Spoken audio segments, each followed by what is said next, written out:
Abbootiin gadaa madda walaabuu odaa roobatti waraanni akka dhaabbatu lallaban. Miidhama sababa wal waraansa Oromiyaatiin uummata mudataa jiru xumura gochuuf qaamoleen martuu fedhii hawaasaa dursuun marii nagaa buusuu irratti akka cichan abbootiin gadaa waamicha dhiyeessan. Abbootiin gadaa Oromoo madda walaabuu odaa roobatti wal gahan miidhama sababa lola Oromiyaatiin mudataa jiruu fi barbaachisummaa nagaa buusuu irratti erga mari'atanii booda hunduu Oromiyaatti nagaa buusuuf gahee isaa bahuu akka qabu waamicha dhiyeessaniiru. Abbootiin gadaa Oromoo madda walaabuu odaa roobatti wal gahuun dhimma nagaa Oromiyaa irratti marii taasisan lola Oromiyaatti waggoota 5 darbanii walitti fufiinsaan geggeeffamaa jiruun miidhamni hangana hin jedhamne uummata Oromoo mudataa jira jedhan. Lola kanaan qe'ee Oromootu gubataa jira. Kan dhumus kan buqqa'us uummata keenyaadha kan jedhan abbootiin gadaa kunniin qaamni kamuu miidhama uummata kanaatti xumura gochuuf dantaa siyaasa dhuunfaa qofa dhageeffachuu keessaa bahee fedhii hawaasaa dursuu akka qabus dhaaman. Abbaan gadaa Tuulamaa Goobana Hoolaa marii kana dursa marsaa lama. Abbaan gadaa Tuulamaa Goobana Hoolaa marii kana dura marsaa lamaaf woboo fi mootummaa gidduutti Taanzaaniyaatti taa'ame milkii malee xumurame ilaalchisuun dubbii dubbataniin marii araara fashale hin jedhamu.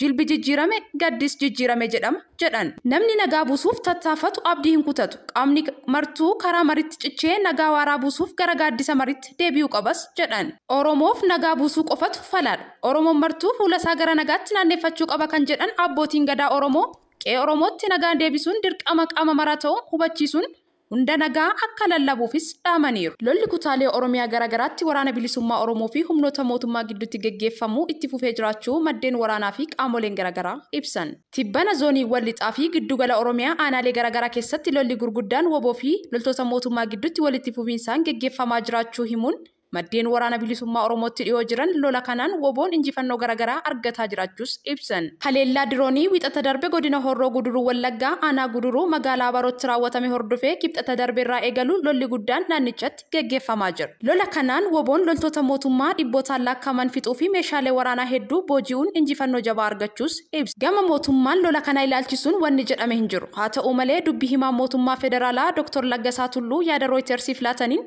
haleellaa qilleensaa magaalaa Barootti mooraa waldaa amantootaa guutuu wangeelaa irratti raawwatameera jedhan kana haalaniiru. Lolli kun ergasiis aanaalee lixaa fi giddugala Oromiyaa hedduutti itti fufee jiraachuu odeeffannoowwan bahaa jiran ni mirkaneessu. Lola deemaa jiruun cinatti bakka bakkatti daandiin cufamuu fi konkolaataan gubamuus qaamoleen garagaraa ibsaatii jiru. Dhaabbanni Oromiyaa Conflict Monitoring Center jedhamu daandii guddaa Finfinnee Hawaasaa geessu irratti konkolaatonni gubamuu suuraan deeggarame ibsuun tibbana tarkaanfii daandii cufuu gama hidhattoota wobootiin mul'ataa jira jedhe. Haa ta'u malee gama abaa woboon daandiin cufamuu ilaalchisee wanti ibsame hin turre.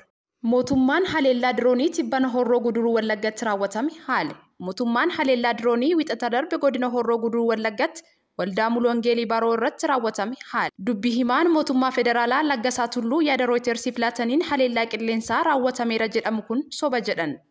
Qondaala Komishinii Mirga Namoomaa Itoophiyaa kan ta'an Badhaasaa Lammeessaa gama isaaniin haleellaa kana ilaalchisee gabaasa isaan qaqqabuu fi qorachaa akka jiranis himaniiru.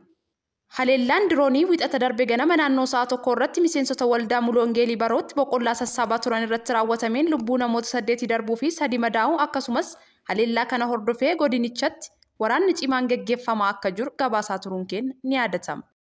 UN fi Komishinii Mirga Namoomaa Itoophiyaan haqa ce'umsaa keessatti mala miidhama giddu galeessaa godhate akka hordoftu dhaaman.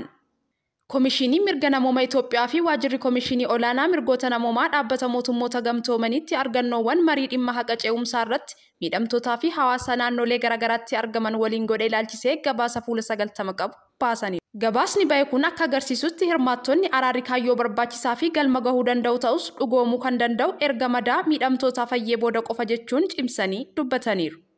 Gabaasichi qaamolee fi galmoota ijoo haqa ce'umsaa kanneen akka itti gaafatamummaa dhugaa barbaaduu beenyaa sarbamiinsi irra akka hin deebi'amne raawwatame mirkaneessuu irratti xiyyeeffate ilaalchaa fi fedhii hirmaattotaa bal'inaan xiinxaleera.